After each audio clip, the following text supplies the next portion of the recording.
Hi guys, welcome back to new vlog. ನಾನಿವತ್ತು ಹೀರೋ ಶೋರೂಮ್ಗೆ ಹೋಗ್ತಾ ಇದ್ದೇನೆ.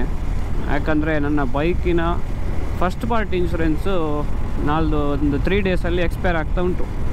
ಸೊ ಹಾಗೆ ಕಾಲ್ ಬಂದಿತ್ತು ಶೋರೂಮಿಂದ ಸಹ, ಇಲ್ಲಿಗೆ ಬಂದರೆ ನಾವೇ ಮಾಡಿಕೊಡ್ತೇವೆ ಸರ್, ಬನ್ನಿ ಅಂತ ಹೇಳಿದರು. ಸೊ ನನಗೆ ನಾಳ್ದು ಟೈಮ್ ಇಲ್ಲ ಹೋಗಲಿಕ್ಕೆ, ಹಾಗೆ ಇವತ್ತೇ ನಾನು ಹೋಗ್ತಾ ಇದ್ದೇನೆ. ಇದು ಹೊಸ ಗಾಡಿ ತಗೊಂಡ ಕಾರಣ ನಿಮಗೆ ಮ್ಯಾಂಡೇಟರಿ ರೂಲ್ಸ್ ಪ್ರಕಾರ 5+1 ಇನ್ಶೂರೆನ್ಸು ಮಾಡಬೇಕು. So 5 years third party insurance ಇರ್ತದೆ, 1 ಇಯರ್ ಫಸ್ಟ್ ಪಾರ್ಟಿ ಇನ್ಶೂರೆನ್ಸು ಹೊಸ ಬೈಕ್ ತಗೊಳ್ಳುವಾಗ ಸಿಗ್ತದೆ. ಬಟ್ ಅದನ್ನು ನೀವು ರಿನ್ಯೂವಲ್ ಮಾಡುತ್ತೀರಾ ಬಿಡ್ತೀರಾ ಅದು ನಿಮ್ಮ ಕೈಯಲ್ಲಿರೋದು. ಥರ್ಡ್ ಪಾರ್ಟಿ ಸಾಕು ಅಂತ ಇದ್ದರೆ ಫಸ್ಟ್ ಪಾರ್ಟಿ 1 ಇಯರ್ ಆದಮೇಲೆ ರಿನ್ಯೂವಲ್ ಮಾಡಬೇಕು ಅಂತ ಇಲ್ಲ. ಸೊ ನಾನು ಥರ್ಡ್ ಪಾರ್ಟಿ ಇದ್ದರೂ ಸಹ ಫಸ್ಟ್ ಪಾರ್ಟಿ ರಿನ್ಯೂವಲ್ ಮಾಡ್ತಾ ಇದ್ದೇನೆ. ಅದಕ್ಕೇನು ತುಂಬ ಖರ್ಚಾಗೋದಿಲ್ಲ. ಇವಾಗ ನನ್ನ ಬೈಕಲ್ಲಿ ಇವಾಗ ಯುನೈಟೆಡ್ ಇಂಡಿಯಾ ಇನ್ಶೂರೆನ್ಸ್ ಕಂಪನಿದು ಫಸ್ಟ್ ಪಾರ್ಟಿ ಇನ್ಶೂರೆನ್ಸ್ ಉಂಟು. ಸೊ ನಾನು ಅದನ್ನೇ ರಿನ್ಯೂವಲ್ ಮಾಡ್ತಾ ಇದ್ದೇನೆ. ಅರೌಂಡ್ 2000 ಬರ್ಬೋದು ಮೋಸ್ಟ್ಲಿ.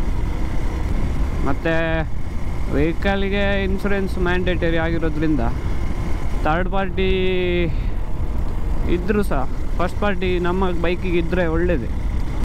ಯೂಶ್ವಲಿ ಹೆಚ್ಚಿನವರು ಥರ್ಡ್ ಪಾರ್ಟಿ ಮಾತ್ರ ಮಾಡೋದು, ಫಸ್ಟ್ ಪಾರ್ಟಿ ಮಾಡಲಿಕ್ಕೆ ಹೋಗೋದಿಲ್ಲ. ನಾನು ಮಾಡ್ತಾ ಇದ್ದೇನೆ ಅಷ್ಟೇ. ಇನ್ಶೂರೆನ್ಸ್ ರಿನ್ಯೂವಲ್ ಬೇರೆ ಕಡೆ ಕೂಡ ಮಾಡ್ಬೋದು, ಅಂದರೆ ಡೈರೆಕ್ಟ್ ಆಫೀಸಿಗೆ ಹೋಗಿ ಸಹ ಮಾಡ್ಬೋದಿತ್ತು. ಬಟ್ ಇವರು ಕಾಲ್ ಮಾಡಿದರು, ಇಲ್ಲಿಗೆ ಬನ್ನಿ ನಾವೇ ಮಾಡಿಕೊಡ್ತೇವೆ ಅಂತ ಹೇಳಿದರು. ಮತ್ತು ಹಾಗೆ ಹೋಗುವ ಅಂತ ನನಗೂ ಅನ್ನಿಸ್ತು. RC ಕಾಪಿ ಮತ್ತು ಆಧಾರ್ ಕಾರ್ಡು ಮತ್ತು ಓಲ್ಡ್ ಇನ್ಶೂರೆನ್ಸ್ ಪೇಪರ್ 3 ತರಲಿಕ್ಕೆ ಹೇಳಿದ್ದಾರೆ. ಸೊ ಅದನ್ನು 3 ಇಟ್ಕೊಂಡು ಹೋಗ್ತಾ ಇದ್ದೇನೆ. ಈಗ ದರ್ಬೆ ರೀಚ್ ಆಗಿದ್ದೇನೆ.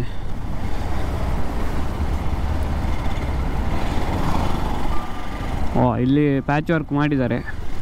ಇಲ್ಲಿ ಫುಲ್ಲು ಹಾಳಾಗಿತ್ತು ರೋಡು. ಎಷ್ಟು ಸಲ ಪ್ಯಾಚ್ ವರ್ಕ್ ಮಾಡ್ತಾರೆ ಗೊತ್ತಿಲ್ಲ. ಆಫ್ ರೋಡಿಂಗ್ ಬೇಕಿದ್ದರೆ ನಮ್ಮ ಪುತ್ತೂರಿನ ಧನ್ವಂತರಿ ಹಾಸ್ಪಿಟಲ್ ಕಳೆದು ರೋಡು ಸರಿ ಉಂಟು. ಆಫ್ ರೋಡಿಗೆ ಫುಲ್ಲು ಹೋಗಿದೆ ಡ್ಯಾಮರ್.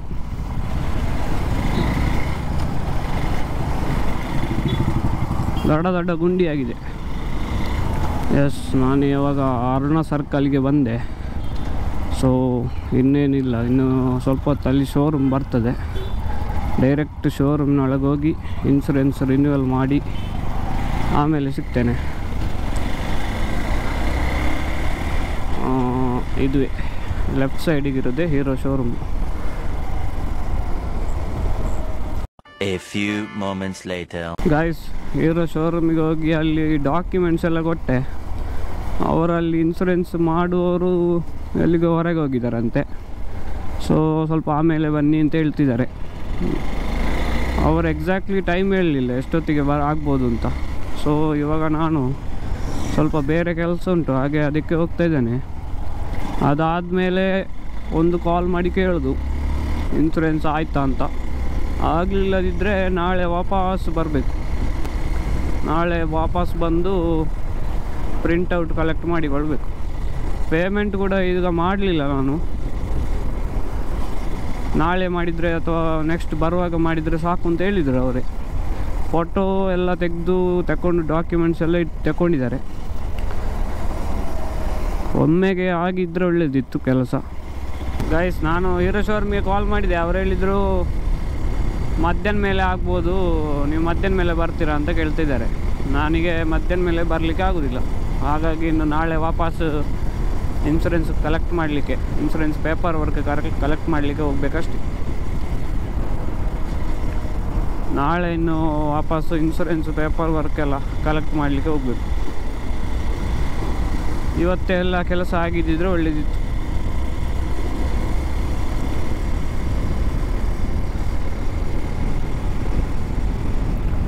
ಗಾಡಿಯಲ್ಲಿ ಪೇಪರ್ ವರ್ಕ್ಸು ಎಲ್ಲ ಕರೆಕ್ಟಾಗಿ ಇಲ್ಲದಿದ್ದರೆ ಮನಸ್ಸಿಗೆ ಒಂದೇನೋ ಸರಿ ಆಗೋದಿಲ್ಲ. ಗಾಡಿ ಓಡಿಸಲಿಕ್ಕೆ ಸಹ ಒಂಥರ ಧೈರ್ಯ ಬರೋದಿಲ್ಲ. ಈ ಪೊಲೀಸರು ಕೂಡ ಎಲ್ಲೆಲ್ಲ ಇರ್ತಾರೆ, ಯಾವುದು ಸಿಕ್ಕದಿದ್ದರೆ ಸರಿ ಫೈನ್ ಹಾಕ್ತಾರೆ.